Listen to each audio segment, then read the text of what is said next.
Raquel, a mulher que poderia ter sido feliz, mas não foi.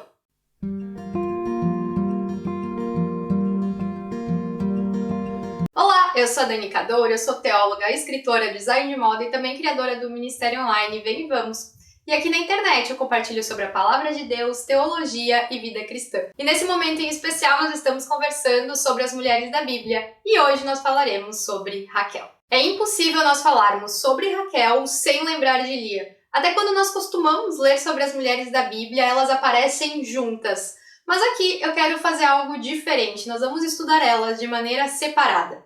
Primeiro nós vamos estudar Raquel e depois a história de Lia. E para começar a nossa história, nós precisamos ir para Gênesis 29, onde nós vemos que Jacó, filho de Isaac, fugindo ou indo encontrar uma esposa, saiu da casa do seu pai e foi até a Mesopotâmia.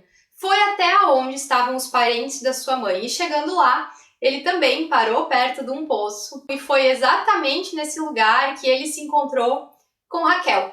Ele perguntou para alguém que lá estava se conhecia Labão, o pai de Raquel. E a pessoa responde que sim, que inclusive a sua filha estava vindo com as ovelhas. Aqui um ponto bem importante, Raquel ela era pastora de ovelhas, mas isso não era uma atividade comum para as mulheres da época, mas acontecia quando não existia nenhum homem que poderia realizar essa função.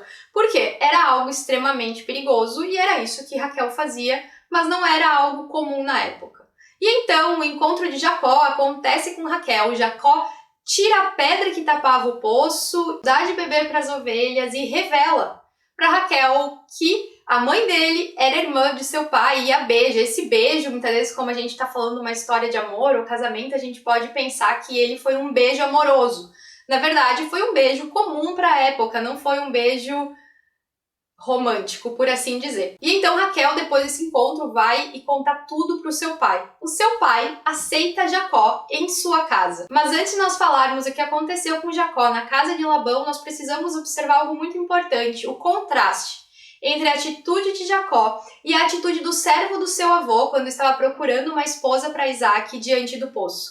O servo, ele orou para Deus guiar. E Jacó não fez essa oração, a Bíblia não nos fala isso. E essa história de Raquel com Jacó, ela tem diversos pontos que são deixados nas entrelinhas, que fazem menção, relação com histórias que nós já estudamos. Então, ao longo de contar a história, eu vou parando algumas vezes para compartilhar esses pontos de ligação com outros momentos da Bíblia.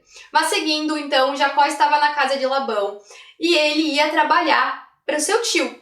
Mas Labão fala, você não pode trabalhar aqui de graça, você precisa de um salário. É nesse momento, então, que Jacó faz a proposta de que, em troca do seu trabalho, ele pudesse se casar com Raquel, que a Bíblia nos diz que era a filha mais nova de Labão. Labão aceita, Jacó trabalha por 7 anos, como todos nós sabemos, e quando chega o dia do casamento, Labão faz uma artimanha e engana Jacó. E acaba entregando Lia, a irmã mais velha, no lugar de Raquel. Alguns pontos também precisam ser destacados aqui. Naquela época, era costume que a irmã mais velha casasse antes. Até Labão contesta isso para Jacó quando Jacó vai indignado falar com ele, o que você fez, você me entregou Lia, era para ter me entregue Raquel. Então o costume da época era de fato que as filhas mais velhas casassem antes. Segundo ponto, naquela época se usava véu e isso pode ter contribuído para que Jacó tivesse essa confusão. Outro ponto que algumas pessoas levantam, mas é especulação, que pode ter contribuído para o engano de Jacó de ter casado com Lia, ter tido relações com Lia e só depois ter se dado conta que não era Raquel, é que nessas festas de casamento poderia ter muita bebida e pode ter entrado o tema da embriaguez, mas isso é especulação. O terceiro ponto é que era noite, a festa acontecia de noite e os lugares não eram tão iluminados à noite como nós conhecemos hoje por causa da luz elétrica e isso fez com que Jacó fosse ainda mais enganado. E aqui nós voltamos para outro ponto de ligação. Jacó enganou seu pai, que estava cego e não conseguia enxergar. E como ele foi enganado por Labão? Na escuridão da noite, com um véu, de uma maneira em que ele não conseguia enxergar com clareza e lucidez. Então, Jacó enganou, mas ele também foi enganado. E essa história até aqui nos revela como Deus é justo e gracioso. Jacó prova da graça divina quando ele encontra com Raquel, que certamente era alguém que ele deveria casar, alguém que ele encontra no poço, repetindo de certa forma a história dos seus pais. Mas ele também recebe aquilo que ele fez. Ele enganou e foi enganado. Então aqui nós vemos graça e justiça. Seguindo a história, ainda no capítulo 29 de Gênesis, Jacó vai na manhã seguinte falar com Labão sobre o engano que aconteceu, que ele foi enganado e que o trato era relacionado a Raquel. Mas aí então Labão menciona aquilo que eu já falei, que naquele lugar o costume era da mais velha casar primeiro. Então eles entram num acordo que, passando a primeira semana de núpcias, esse tempo que Lia teria Jacó somente para ela, Raquel seria entregue para Jacó em troca de mais 7 anos de trabalho. Muitas vezes a gente pensa que Jacó trabalhou ao total 14 anos para então casar com Raquel. Não foi isso que aconteceu, ele trabalhou posterior 14 anos. É importante ter essa noção, ele não trabalhou 14 anos antes de estar casado com ela. E é então que Raquel e Jacó se casam. A Bíblia nos diz que eles têm relações e que ela era a sua preferida. É provável que Jacó tenha se encantado pela beleza de Raquel. Como nós vemos no início da história, no capítulo 29, versículo 17, Lia tinha olhos meigos, mas Raquel era bonita e atraente. Isso fez com que Jacó se apaixonasse por Raquel. E a Bíblia já coloca esse comparativo logo no início da descrição, que já aponta para uma tensão posterior que vai ter e aponta também para aquilo que acontece no versículo 31. O Senhor viu que Lia era desprezada pelo seu marido. E quando o Senhor percebe esse desprezo com a vida de Lia, ele então abençoa Lia a ter filhos e Raquel se torna estéril. E é nesse momento que uma das partes mais conhecidas da história começa a tomar forma. Raquel sente inveja de Lia. A palavra nos diz que Raquel invejava os filhos da sua irmã. E essa inveja chegou a tal ponto que ela vai para o próprio Jacó e fala: me dê filhos, senão eu morrerei.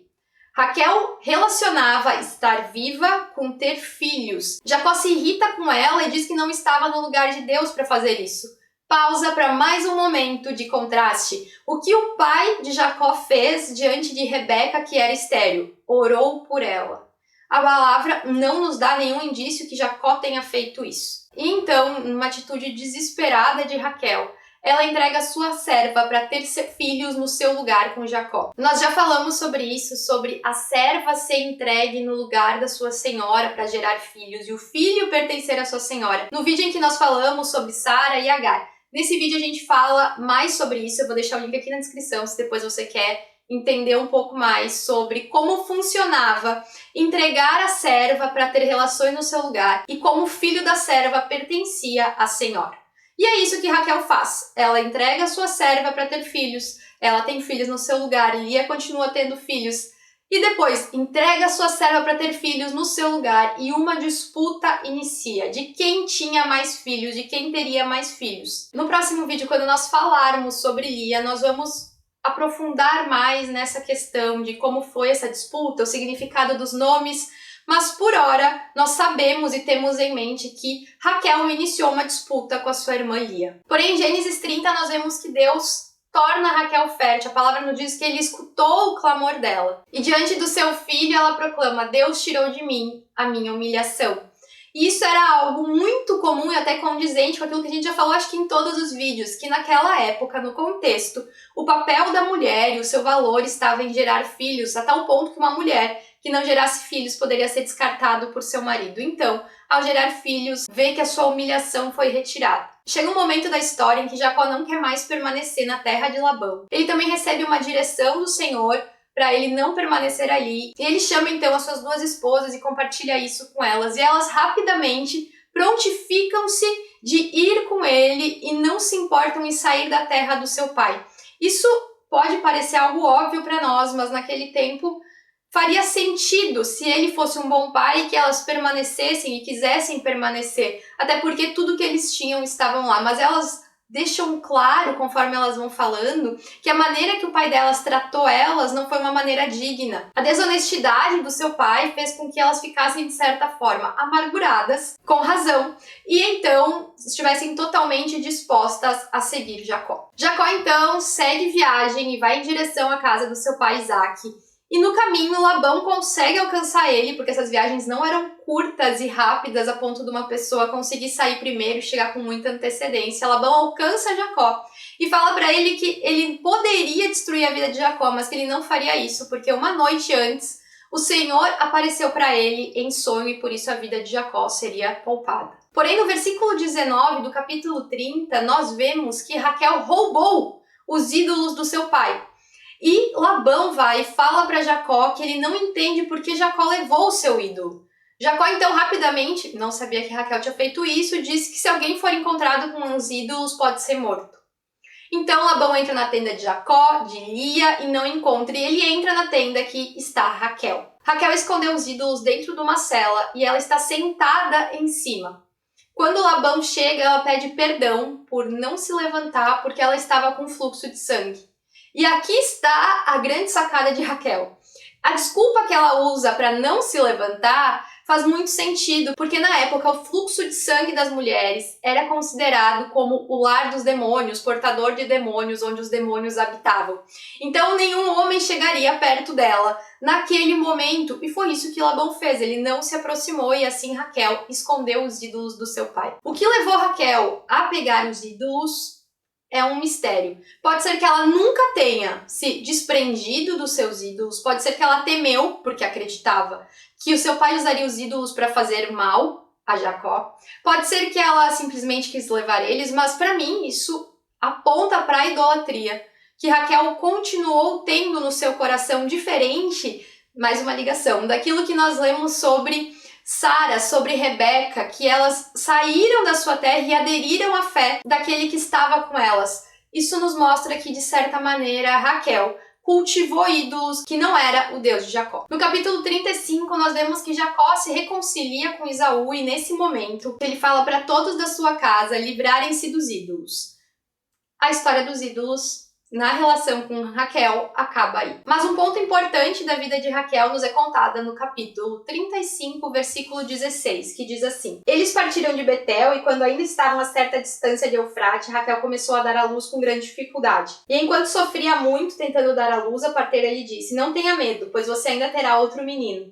Já a ponto de sair-lhe a vida, quando estava morrendo, deu ao filho o nome de Benoni, mas o pai deu-lhe o nome de Benjamim. Assim morreu Raquel e foi sepultada junto do caminho de Eufrate, que é Belém. Benoni significa filho da minha aflição e Benjamim significa filho da minha direita. Quando Raquel estava morrendo, ela deu um nome que significava a sua aflição, e isso era muito comum para a época, dar o nome do filho referente ao sentimento do momento, o que ele significava, e isso não tinha nenhum peso de condenação, mas somente era uma maneira de expressar o sentimento daquele momento e dar um nome para o filho. E com o nascimento do seu filho Benjamim, a lista das 12 tribos de Israel é completa e também a morte de Raquel acontece. E eu vejo essa morte de Raquel um pouco como um lampejo de que aquilo que nós adoramos, aquilo que nós idolatramos, aquilo que guia a nossa vida, os ídolos, no final eles acabam se tornando um lugar de morte. Obviamente que não morte física, mas aquilo que Raquel idolatrava, que eram os seus filhos, foi aquilo que também a levou à morte. Não que isso fosse algo não comum para aqueles tempos, porque era de fato comum que mulheres morressem enquanto davam à luz. Mas existe um lampejo, ao meu ver, de o que a idolatria causa na nossa vida. E a história de Raquel pode nos ensinar 3 importantes coisas. O primeiro ponto é que a idolatria nos cega. O desejo de Raquel de ter filhos foi tão intenso que levou ela a idolatrar o momento de ter filhos, que fez ela colocar toda a sua esperança, fonte de contentamento, seu desejo em ter filhos. Isso fica claro quando ela diz a expressão: dê-me filhos ou morro. E normalmente quando uma pessoa fala coisas como sem você eu não vivo, sem isso eu não consigo continuar, essas frases revelam idolatria. Porque idolatria não é somente a gente se ajoelhar diante de outros deuses, mas é tudo aquilo que é colocado em alguma esfera no lugar que deve pertencer a Deus. Raquel não seria idólatra se ela desejasse filhos, mas ela continuasse a sua vida confiando no Senhor, crendo no Senhor e buscando contentamento no Senhor. Mas a maneira em que toda essa história é conduzida mostra uma forte idolatria da parte de Raquel em ter filhos. E ídolo é tudo aquilo que vai governar as nossas vontades, desejos, tempos, motivações. É aquilo que faz com que a nossa vida gire em torno somente desse único ponto, governando tudo que nós somos e temos. Isso é idolatria. E Raquel, de fato, idolatrou e viveu em função de ter filhos. E quando nós fizemos isso, nós colocamos o nosso olhar para algo que não é o Senhor, o nosso desejo, nossa vida está condicionada em algo que não é o Senhor, nós vamos sendo cegadas para aquilo que o Senhor já nos deu e para as nossas bênçãos. Pense comigo na história de Raquel. A Bíblia é muito clara ao dizer que Jacó amava Raquel, Jacó desejava Raquel. Raquel era quem tinha o amor do seu marido. Na história, Lia estava completamente em desvantagem. Raquel tinha o amor do seu marido, mas mesmo assim ela continuava olhando para aquilo que ela não tinha, porque o que ela não tinha era aquilo que ela idolatrava. Claro, nós precisamos ter em mente a questão da fertilidade naqueles tempos, mas mesmo assim a reação de Raquel foi exacerbada a tal ponto de ela começar uma competição com a sua irmã, de quem tinha mais filhos, o que revela que a questão não era somente ter filhos, mas ter mais filhos que a sua irmã. A idolatria, ela nos condena à infelicidade, porque ela nos faz crer que se nós não temos aquilo que nós desejamos, nós morreremos. E muitas vezes nós podemos olhar para essa história e pensar que ela não vai se repetir nos dias de hoje.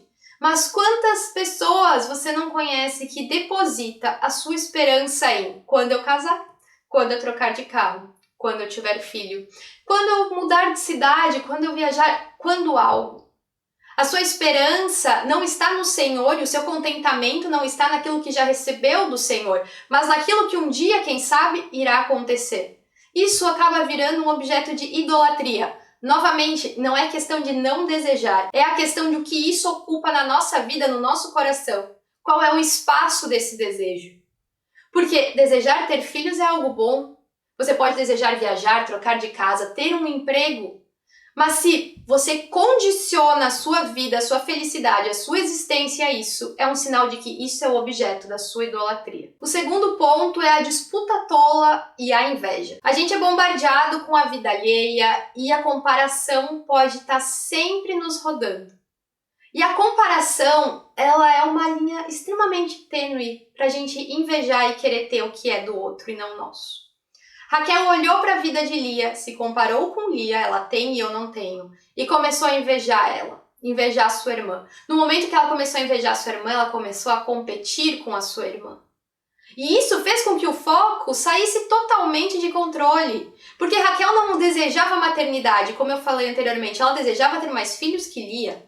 E então, quando nós começamos a competir e invejar o próximo, nós vamos sendo cegas para aquilo que nós já temos. Raquel tinha o amor do seu esposo, coisa que Lia não tinha. Raquel deveria olhar para isso e se alegrar ao invés de viver competindo com a sua irmã. E quando nós invejamos o que é o do outro, a gente fica cego para o que nós já temos, porque nós começamos a desejar aquilo que não é nosso. E a Bíblia fala muito sobre cobiça, sobre não desejar o que é o do próximo, porque isso é um pecado e é um pecado que vai nos destruindo, porque fecha os nossos olhos para aquilo que o Senhor nos deu. E indo além, diz para o Senhor que aquilo que Ele nos deu, a maneira que Ele nos fez, a maneira que a mão dele toca na nossa vida, não é suficiente. Que nós precisamos daquilo que Ele fez no outro ou para o outro. E quando não é o Senhor o centro da nossa vida, nós teremos algo ou alguém como centro. Mas a única coisa capaz de nos satisfazer, de nos fazer felizes e gerar contentamento pleno é o Senhor. E a história de Raquel nos mostra isso. O seu desejo por filhos, a sua idolatria, o seu apego ainda aos ídolos da casa do seu pai, mostram que, de alguma forma, o Senhor não era totalmente o centro de sua vida. E por isso, ela acabou sendo tão infeliz. Ela viveu talvez a mais bela prova de amor entre um homem e uma mulher que a gente vê na Bíblia. Jacó trabalhou 14 anos por ela. Mas mesmo assim, ela foi amargurada grande parte da sua vida ao ficar lutando com a sua irmã e competindo para ter filhos, ao invés de desfrutar daquilo que ela recebeu. A idolatria, ela nos rouba coisas preciosas. Inclusive, viver em contentamento nessa terra. É por isso que nós devemos ter uma vida de adoração e prostradas ao Senhor, porque Ele é o único capaz de nos satisfazer. Nada humano ou terreno tem o poder de ocupar aquilo que somente Deus deve ocupar. E quando nós não vivemos essa relação com Deus, nós sempre sentiremos a necessidade, nós sempre colocaremos a nossa esperança em outro lugar. Para terminar, o que você tem adorado, minha irmã? Quais são as coisas que você acredita que não pode viver sem? Sem isso eu não vivo. O que você tem observado? Você tem observado para aquilo que Deus lhe deu ou tem vivido constantemente desejando o que é do outro? Você tem tido Deus como centro da sua vida? Porque se não for o Senhor, vai ser algo ou alguém, e esse algo ou alguém sempre te levará à ruína, porque não é capaz de fazer aquilo que somente o Senhor é capaz de fazer. A história de Raquel nos faz pensar e refletir sobre inúmeras coisas. Entre elas, que um casamento não será capaz de nos fazer felizes, que ser a mais bonita também não, porque ela era mais bonita que Lia e mesmo assim invejou sua irmã. Quando o nosso coração não está cheio de Jesus, nós sempre teremos um motivo para prantear. Sempre. Quando o nosso coração não está satisfeito em Jesus, nós sempre teremos um motivo para estar insatisfeitas. E aí começa a inveja, a competição, a amargura. Sem isso eu não vivo. Mas quando o nosso coração está satisfeito no Senhor, nós conseguimos encontrar descanso no Senhor e satisfação. A minha oração é que nós sejamos mulheres que descansem no Senhor, que tenham uma vida rendida aos pés de Jesus a tal ponto que mesmo diante da aflição, nós possamos continuar dizendo, eu vivo pelo Senhor. Mesmo que isso não aconteça, algo que eu desejo, algo justo, eu continuo vivendo pelo Senhor. Esse foi o vídeo de hoje, eu espero que você tenha gostado, que a história de Raquel tenha falado com você, assim como falou comigo. No próximo vídeo nós vamos estudar sobre Lia, que é a minha parte favorita da história. E se você viu até aqui, não deixa de curtir, comentar, deixar o seu like e compartilhar. Compartilha com as irmãs que você conhece, porque assim você me ajuda a continuar produzindo vídeos aqui para a internet. Até o próximo vídeo.